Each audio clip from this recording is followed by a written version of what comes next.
नमस्कार, मैं प्रियंका। आप देख रहे हैं 4 PM। सुप्रीम कोर्ट में अर्जेंट सुनवाई की तारीख मुकर्रर होते ही बौखलाई भाजपा के केंद्रीय मंत्री ने सीजेआई संजीव खन्ना को धमकाते हुए पहले कह दिया था कि मुझे भरोसा है कि सुप्रीम कोर्ट वक्फ में दखल नहीं देगा।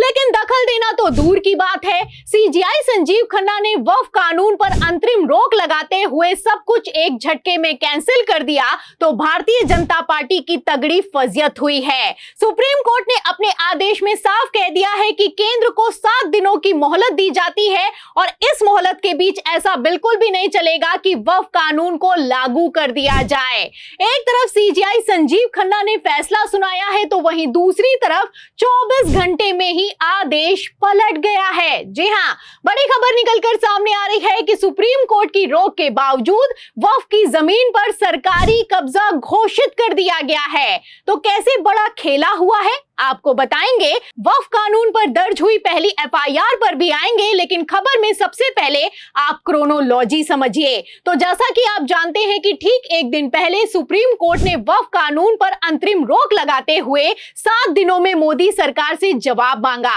और आदेश में साफ कह दिया कि इन 7 दिनों में यथा स्थिति को बरकरार रखना होगा। सुप्रीम कोर्ट की तरफ से केंद्र को वार्निंग जारी की गई, मतलब वक्फ बोर्ड में ना कोई नियुक्ति होगी ना ही कोई एक्शन लिया जाएगा, ये सुप्रीम कोर्ट ने अपने आदेश में साफ कर दिया। लेकिन मोदी की डबल इंजन की सरकार सुप्रीम कोर्ट के आदेश को ऐसा लगता है कि मानो अपने जूते की नोक पर रखती है। पहले भी आप जानते हैं कि सुप्रीम कोर्ट की रोक के बावजूद बुलडोजर चला तो सुप्रीम कोर्ट ने नोटिस जारी किया और फिर वही कुछ वक्फ के मामले में भी होता हुआ नजर आ रहा है। आपको बता दें, बड़ी खबर निकलकर सामने आई है कि जिस दिन सुप्रीम कोर्ट ने वक्फ कानून के एक्शन पर रोक लगाई है उसी दिन वक्फ प्रॉपर्टी पर कब्जा कर लिया गया है, वक्फ प्रॉपर्टी पर एक्शन लिया गया है और तो और 58 एकड़ जमीन को जब्त तक किया जा चुका है। जी हां, चौंकिए मत, सच है। खबर देखिए जनसत्ता की, इस खबर को लगाया गया है, बाकायदा बिग ब्रेकिंग है। 17 अप्रैल की ये खबर है और उसमें साफ लिखा हुआ है कि योगी सरकार का बड़ा एक्शन, वक्फ की 58 एकड़ जमीन वापस सरकारी जमीन घोषित कर दी गई है। तो यूपी के कौशांबी से हुए एक्शन से हड़कंप मच गया है। एक तरफ सुप्रीम कोर्ट ने कहा है कि ऐसा बिल्कुल भी नहीं चलेगा कि 7 दिनों की मोहलत मांगकर वक्फ की जमीन पर कब्जा कर लो, वहीं दूसरी तरफ आप देख सकते हैं कि सुप्रीम कोर्ट के आदेश के खिलाफ काम होता हुआ नजर आ रहा है।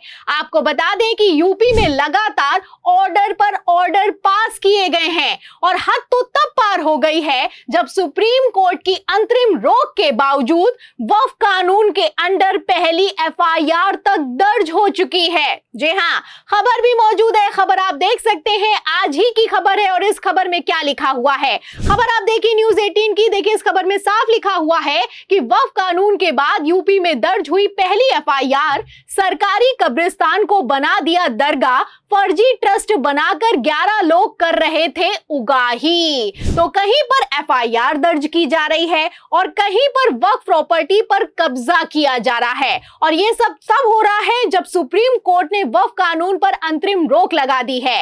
आपको बता दें, एक तरफ जहां योगी वक्फ पर एक्शन ले रहे हैं तो वहीं दूसरी तरफ डीएम ने कह दिया है कि अब सुप्रीम कोर्ट के आदेश के हिसाब से ही आगे काम होगा। चिन्हित किया गया है और एरिया आइडेंटिफाई किए गए, परंतु इसमें जो भी कार्रवाई शासन के निर्देश और हमारे सुप्रीम कोर्ट के ऑर्डर के उपरांत अग्रिम कार्रवाई की जाए। तो सीएम योगी कह रहे हैं कि एक्शन लो, लेकिन डीएम कहता है कि अब सुप्रीम कोर्ट के आदेश पर ही आगे एक्शन होगा।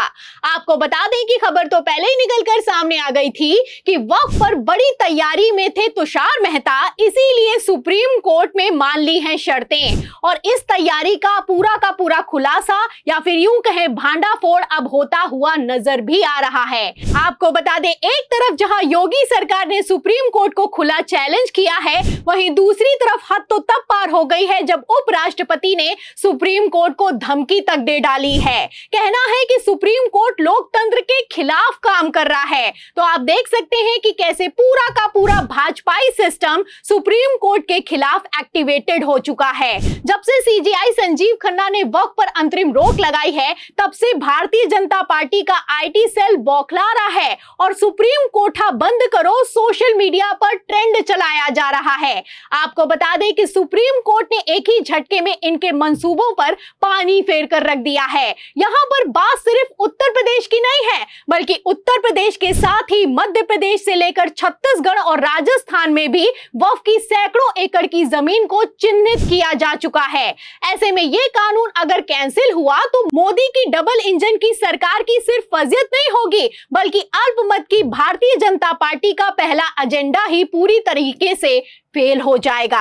इसीलिए कोई धमका रहा है तो कोई समझा रहा है। जी हां, मोदी जी सुप्रीम कोर्ट के फैसले के पहले कह रहे थे कि वक्फ के चलते अब्दुल पंचर बनाने को मजबूर है और आज उसी अब्दुल को ज्ञान देने के लिए पहुंच गए हैं। कल सुप्रीम कोर्ट ने फैसला सुनाया तो आज पीएम मोदी ने क्या किया है, आप खबर देखिए। खबर आप देखिए जागरण की। देखिए इस खबर में लिखा हुआ है कि 5 साल की मेहनत है वक्फ, पीएम मोदी ने बोहरा समाज को बताई कानून लाने की सच्चाई। अरे जब 5 सालों से मेहनत कर रहे थे तो जब सुप्रीम कोर्ट में जवाब तलब किया गया तो आखिर क्यों मोदी के वकील जवाब नहीं दे पाए? सवाल तो इस बात का खड़ा होता है। सदन में तो मनमानी चलाई गई, बहुमत के दम पर बिल को कानून बना दिया गया, लेकिन जब सीजीआई संजीव खन्ना ने सवाल किया कि सैकड़ों साल पुरानी मस्जिद के कागज कहां से आएंगे, आज जब वक्फ बोर्ड में मुस्लिमों को भरोगे तो कल को हिंदू संगठन में मुस्लिम होंगे तो क्या होगा?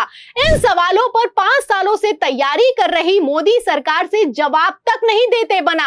हवा निकल गई मोदी के वकील की, तब तो गिड़गिड़ाने लगे और सीजीआई संजीव खन्ना से 7 दिनों की मोहलत मांगी गई है। फिलहाल जैसे मोदी सरकार ने खेल किया है, इतना तो साफ है कि 7 दिनों में कुछ बड़ा होने वाला है, क्योंकि जब 24 घंटे में ही सुप्रीम कोर्ट के फैसले का यह हाल हो चुका है तो आगे के 7 दिनों में क्या होगा आप अंदाजा लगा सकते हैं। फिलहाल जैसे मोदी सरकार काम कर रही है, जैसे सोशल मीडिया पर भाजपाई आईटी सेल एक्टिवेट हो गया है, जैसे प्रधानमंत्री नरेंद्र मोदी ने अपना दौरा कैंसिल करके राष्ट्रपति से मुलाकात की है, गृह मंत्री अमित शाह ने अचानक से मीटिंग बुलाई है और पीएम मोदी मुस्लिम संगठनों को समझा रहे हैं, ऐसे हालातों में सुप्रीम कोर्ट के आगे वक्फ कानून का क्या होगा? आपको क्या लगता है इस बार मोदी सरकार वर्सेस सुप्रीम कोर्ट में कौन बाजी मारेगा? इस सवाल के जवाब में इस पूरी रिपोर्ट पर आपकी जो भी राय है हमें कमेंट बॉक्स में जरूर लिखें। वीडियो को ज्यादा शेयर करें, हमारे चैनल को लाइक करें, सब्सक्राइब करें, ज्वाइन करें। फिर मिलती हूं अगली खबर के साथ, तब तक के लिए धन्यवाद।